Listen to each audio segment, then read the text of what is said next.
Oh shit, it's time to talk about Arrival. Okay, so now I got this for $2.99. I got this for $3.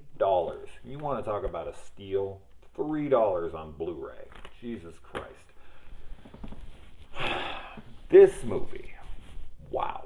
Now, I talk about horror on the channel a lot. I talk about, being tough and, talk about all of these extremely gory and overly graphic films and all this shit. So I'm supposed to be a hard ass, and in a lot of ways I can be, and in some ways I'm not. I'm just a human being, and I respond to things the way I respond to things. This movie fucks me up. This time more so than ever. I've seen it a couple times or a few times. No, I think this is only my second time. Yeah, it's only my second time. But the first time it really got me. But the first time it got me pretty good. The second time though, the one that I just did like last week, man, I was a mess. I was a mess. Full on crying, ridiculous. And that's okay. Like, you fucking, I am not gonna hide that fact. Like, I'm just not somebody who gives a shit. Weirdly here though, this is what I want to say about that really quick. I don't cry in real life over really anything. It just doesn't happen. I mean, it has. I'm not going to say it has not ever, but it's super rare. But for some reason, movies and sometimes music have such a profound effect on me emotionally. Almost so much so that I believe that I take movies more seriously than real life. I know that sounds ridiculous, and it is. And I'm not saying that I find movies to be more important than life, because they're not. But I feel like I emotionally resonate with films more because that's how I've always connected to the world in my life. Like, I've never really connected with people as much in reality as I do in film, because I feel like I get a better sense of who they actually are in film. And maybe within real life, I feel like things are very superficial and, invalid.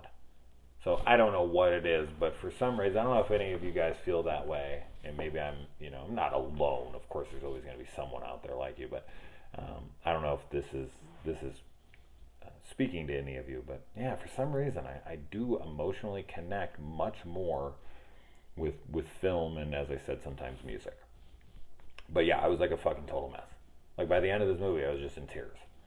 Because I have said this before, and I stick to this. I think that this movie poses, and I'm going to apologize up front for all the P words, but this poses the most provocative, the most perplexing, and poignant question that I've ever pondered. Let's just throw in another P. I was going to say question ever raised for me to consider, but we'll just say pondered for fun. I feel like the chick in Mr. Popper's Penguins that just can't stop saying the P words. But when I was writing it down, I actually have that provocative, perplexing, and poignant question. But when I wrote it down, I didn't even realize it was P's. And then I was going to write down that, and I was like, oh shit, I'm just using P's. But in this specific thing here, I did want to use that. But goddamn, man, the question that is raised at the end of this movie crushes me, because I genuinely don't know how I feel about it.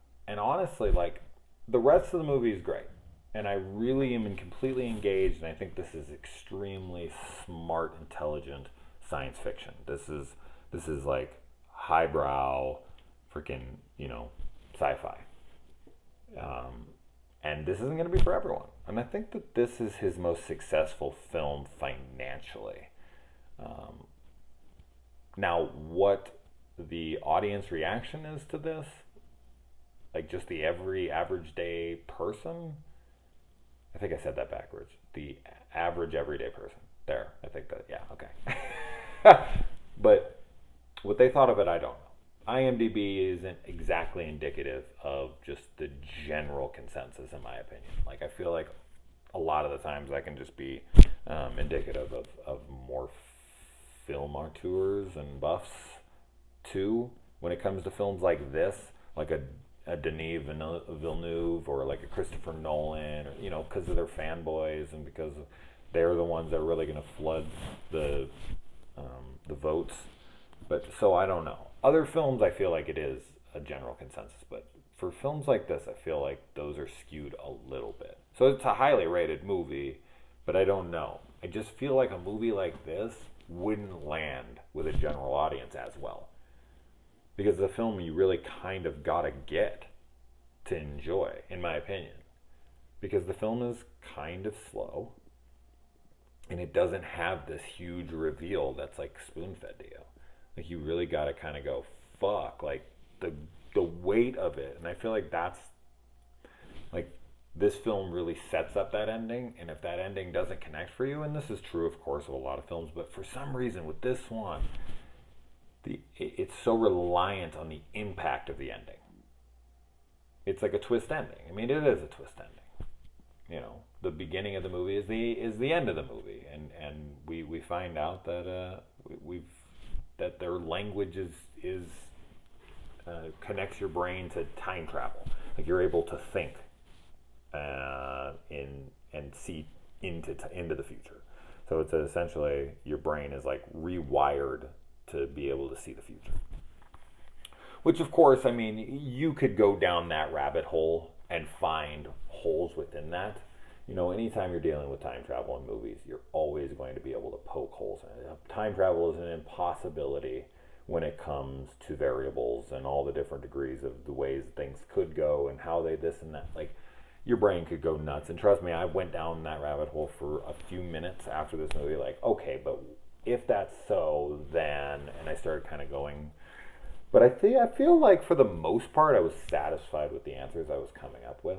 Like, they knew this was what was going to happen when they came here. Like, they knew that in 3,000 years they were going to need humans' help, and that this was going to be the response. This is how it was always going to play out, because they already knew their language. They already knew time, and you know, that's why their language is written circularly, because they think there is no beginning or end to their thought.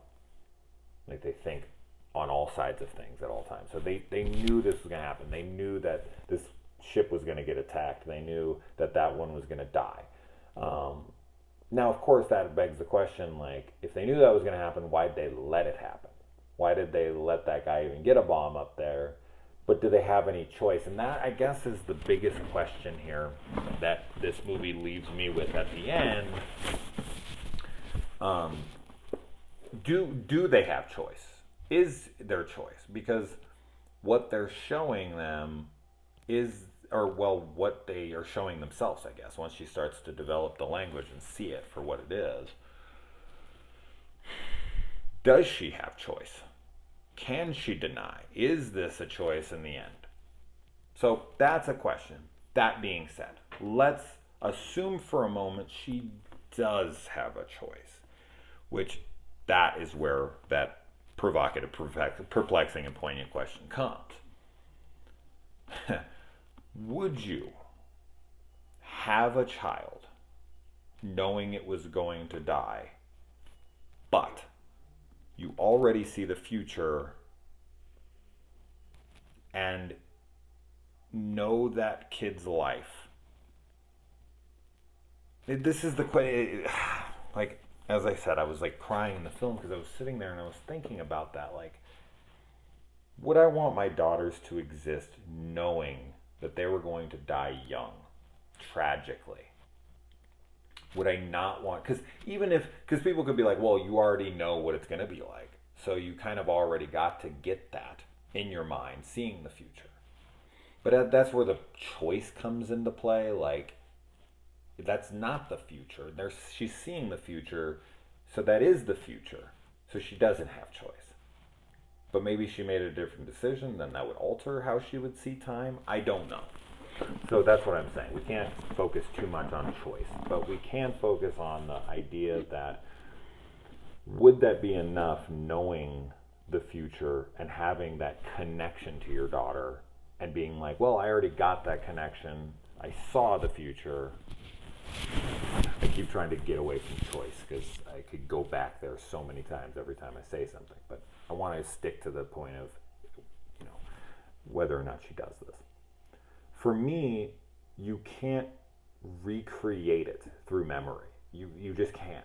Like what I did with my daughters today, I'll remember forever in the future. I mean, of course, I'll die eventually, and maybe I'll get dementia or Alzheimer's or something, and I won't remember it, but you know what I mean. I'll remember it for as long as I can. But it wouldn't ever be as real as doing it today. Like I was here today. I was with my kids today doing the things that we did. It was April Fool's, so I played some pranks on them. I got up on the roof and I threw a bucket of water down on them as I called them out. Stuff like that. We played some pranks on each other. It was pretty fun. My memory of that will always be great, but it will never compare to actually doing it. It will never compare to actually holding them in my arms. I can remember the way my daughter feels when I hug her, when she gives me a kiss. I feel like I want to cry right now. But but giving her that hug, holding her in that embrace is more real. You can't recreate that through a memory. As wonderful as memories can be, and that's all we have in the end, right? But nothing will compare to the actual moment in which it happened. And so in that moment, she has to decide. Not only does she have to decide on whether or not she wants to have a child and let that child grow up and die, but she also, has to decide whether or not that kid gets to have a life, and if that life is worth living. What is time? Is it enough? Like, if you only got 10 years, if you only got 15 years, however old her daughter is at the end of this. I want to say her daughter is what? She's not very old. I mean, what is she, 15? Maybe younger, maybe older? What is she in this? I can't remember what she looks like when she's at the very end of her life. Pretty young. Under 18, from what I can tell, for sure. But regardless, let's say between 10 and 20 years. Is that a life worth living? Yes. Maybe. I don't know. Yes, I think so. But when I look at my daughters, like, would I want them to have a life that's cut so short, so tragically like that? But not only is she trying to look at it unselfishly for her own desires, but for her own child's desires, but also for not only their two, but also the father, who she is not going to tell and doesn't tell until later. And she knows that when she tells him, she's eventually going to tell him. She already knows that when she tells him, he's going to reject that and run away. Like, she's already aware this is going to happen.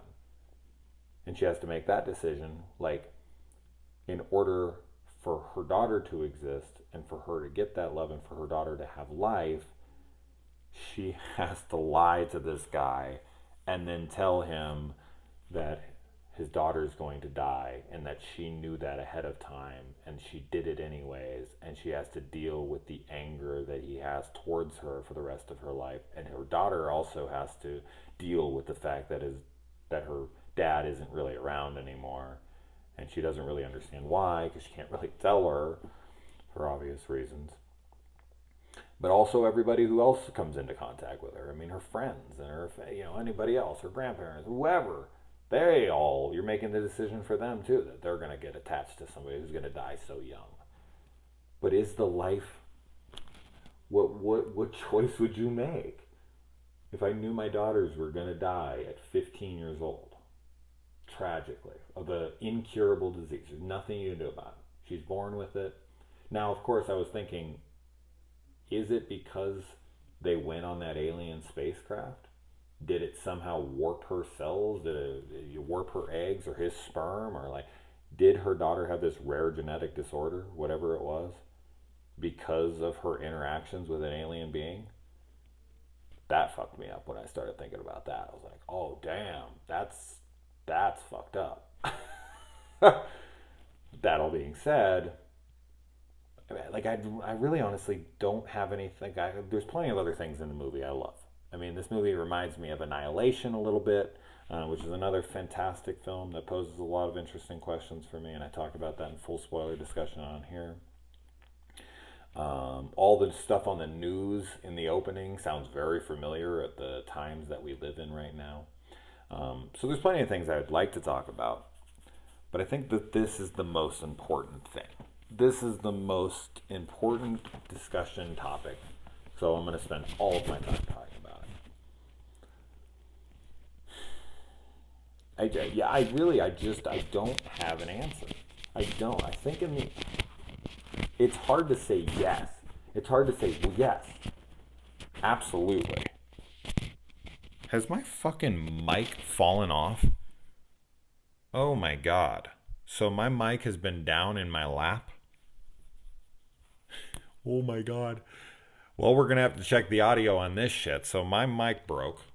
I wonder if it's been working this whole time or not. Oh no.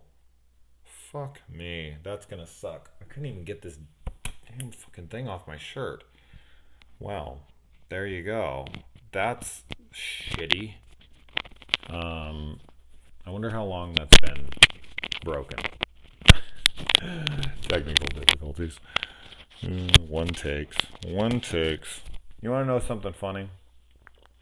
I don't think I've ever talked about this on my channel before, but the reason I do one takes, the reason that this whole thing started, is because my phone only holds so much data, and I can only record so many videos before I run out of memory, and it's too hard to transfer to my computer. It just becomes this big, huge pain in the ass. And then I have to edit the video in my iMovie, and then when I edit it in the iMovie, I have to re-upload it onto my phone with all the data, so it takes more memory. And a lot of the times, it ends up being overuse. Like, it's just like, oh, not enough space. And then I have to delete a bunch of shit to try to get the thing. And it becomes such a pain in the ass that I was like, fuck it. I'm just going to do it all in one take and upload it just as the video as it is in its raw form. And so that's why I do things as one take originally. Now I love it, and I wouldn't honestly want to do it any other way, but that's why you get the one takes, and that's why you get outtakes like this, because they're not outtakes, they're intakes. They're staying here.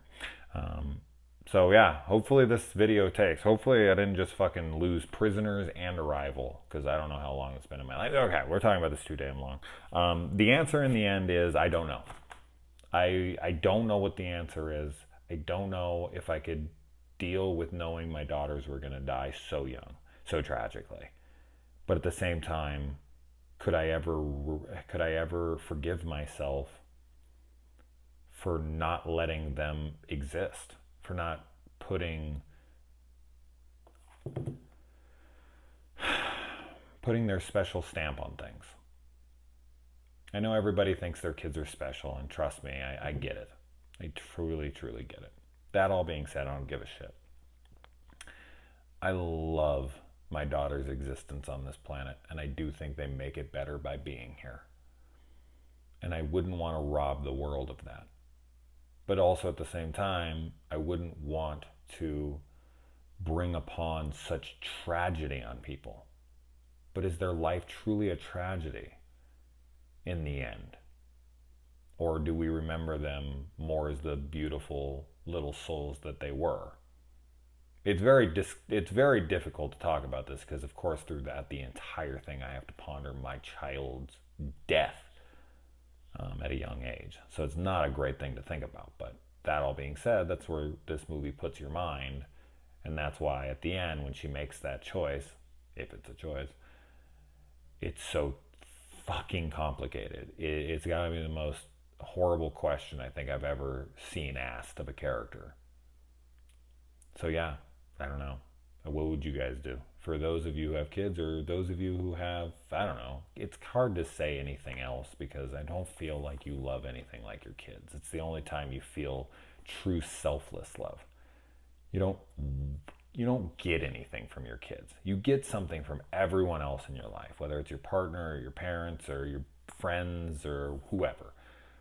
There is some kind of a give and a take there.